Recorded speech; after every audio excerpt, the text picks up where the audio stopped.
মাত্র ১১ বছর বয়সেই ৭ মাসের অন্তঃসত্ত্বা এক মাদ্রাসা ছাত্রী, যে নিজেই এখনো শিশু, তার গর্ভেই বেড়ে উঠছে আরেকটি প্রাণ।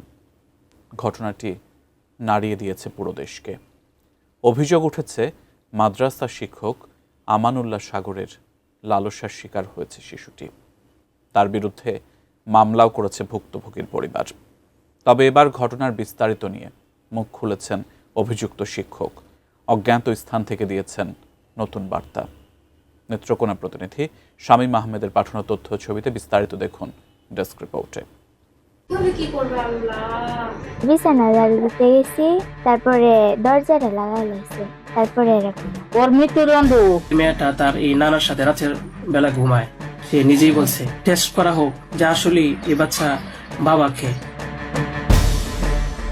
নেত্রকোনার মদন উপজেলার পাঁছার গ্রামে ফাতিমাতুজ জোহরা মহিলা কওমি মাদ্রাসার ১১ বছরের ছাত্রীকে ধর্ষণের অভিযোগে মামলা হয়েছে প্রতিষ্ঠানটির শিক্ষক আমানুল্লাহ সাগরের বিরুদ্ধে। ২০২৫ সালের নভেম্বর মাসে ঘটনাটি ঘটে।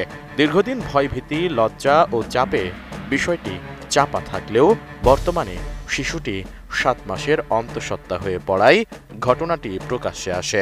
আমি যখন মেয়েটাকে জিজ্ঞাসা করি যে মা তোমার কি সমস্যা লাগে বলো, সে প্রথমে খুবই ভয়ে ছিল। একটু কনসোল করা হলো, তাকে একটা কলম একটা চকোলেট দিয়ে একটু কনসোল করা হয়েছে। তারপরে সে আমাকে বলল ম্যাডাম আমার পেটটা ভার ভার লাগে, কি জানি লড়ে। ফেসে আসলে এতখানি ভয়ের এক্সপ্রেশন ছিল, মানে সে এদিক ওদিক তাকাচ্ছে রীতিমতো। সে কমফোর্টেবল না, সে একদমই আনকমফোর্টেবল।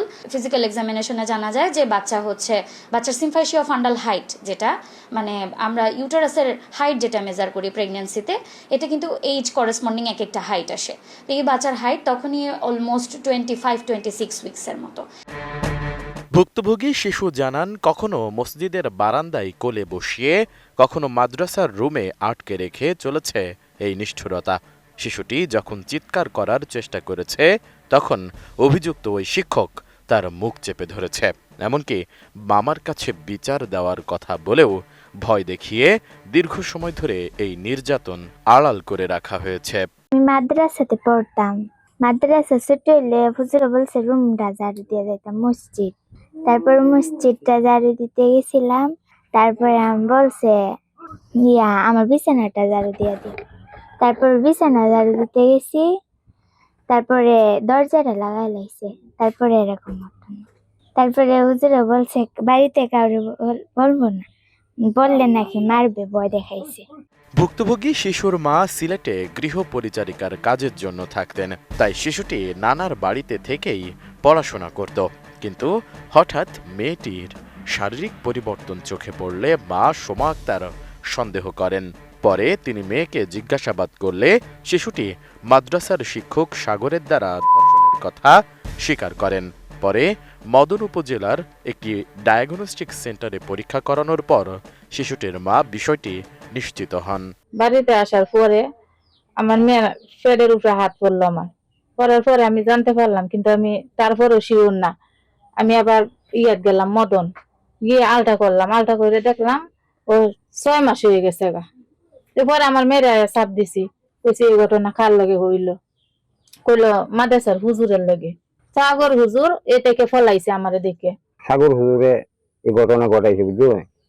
এই ঘটনা ঘটানোর পর থেকে যখন সাগর হুজুরের নাম উঠছে, নামটা তার মুখ উঠছে, ওটা হওয়ার থেকে তুমি হ্যাঁ পড়ানো। এদিকে অভিযোগের পর থেকেই মাদ্রাসার শিক্ষক আমানুল্লাহ সাগর ও তার স্ত্রী, যিনি ফাতিমাতুজ জোহরা মহিলা কওমি মাদ্রাসার পরিচালক, তারা দুজনই পলাতক রয়েছেন। প্রায় ১ মাস ধরে মাদ্রাসাটিও বন্ধ রয়েছে। অভিযুক্তদের বাড়িতে গিয়েও কাউকে পাওয়া যায়নি। এ ঘটনায় ভুক্তভোগীর পরিবার একটি মামলা করেছে। পুলিশ জানিয়েছে অভিযুক্তদের গ্রেপ্তারে অভিযান অব্যাহত রয়েছে। আমরা বিষয়টি জানার পর আমরা তাৎক্ষণিকভাবে ব্যবস্থা নেওয়ার জন্য আমরা অফিসার ইনচার্জ মদন থানাকে নির্দেশনা দিয়েছি এবং এই ঘটনার সাথে সম্পৃক্ত যাদের নামগুলো এসেছে পত্রপত্রিকাতে সহ আমরা মামলাতে যাদের নাম এসেছে তাদেরকে ধরার ব্যাপারে আমাদের জেলা গোয়েন্দা শাখার টিম সহ আমাদের থানার টিম নিবিড়ভাবে কাজ করছে। আশা করছি আমরা খুব দ্রুত সময়ের মধ্যে আসামিকে ধরে আমরা আইনের আওতায় আনতে পারবো। অন্যদিকে ঘটনায় জড়িত থাকার অভিযোগ অস্বীকার করে ভিডিও বার্তা দিয়েছেন অভিযুক্ত শিক্ষক। অজ্ঞাত স্থান থেকে দেওয়া ভিডিওটি সামাজিক যোগাযোগ মাধ্যমে এরই মধ্যে ছড়িয়ে পড়েছে। সে সম্পূর্ণ আলাদা ছিল, তার কোনো কিছুই আমাদের কমনের ভিতরে ছিল না, আমরা তাকে কন্ট্রোল করতে পারতেছিলাম না। ভিডিওতে অভিযুক্ত শিক্ষক স্বাগত দাবি করেন তিনি এই ঘটনার সাথে কোনোভাবেই সম্পৃক্ত নন এবং এ বিষয়ে তিনি কিছুই জানেন না। মেয়েটি অনিয়মিতভাবে মাদ্রাসায় আসত এবং তার আচরণ ও চলাফেরা প্রশ্নবিদ্ধ ছিল বলেও জানান অভিযুক্ত ওই শিক্ষক। মেয়েটি তার নানার সাথে থাকত, তাই নানার দিকে তীর ছুড়ে দিয়ে দীর্ঘ 5-6 মাস আগে মাদ্রাসা ছেড়ে চলে যায় বলে জানান শিক্ষক।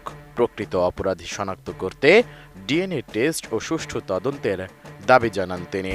এখন দেখার বিষয় ঘটনার মোড় আসলে কোন দিকে যায় এবং পুলিশের তদন্তেই বা কি বেরিয়ে আসে। আমার ফ্যামিলি আছে, আমার বাচ্চা আছে, আমার বিবি সাহেব আছে, আমার আত্মীয় স্বজন আছে। আপনারা বলুন তো, আমার নামে যে বিষয়টা প্রচার হচ্ছে, এটা আমার ফ্যামিলির লোকেরা দেখে আমাকে কি বলছে?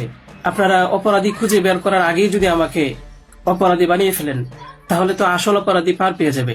টেস্ট করা হোক যে আসলে এ বাচ্চা বাবাকে। Desk report, ATN news.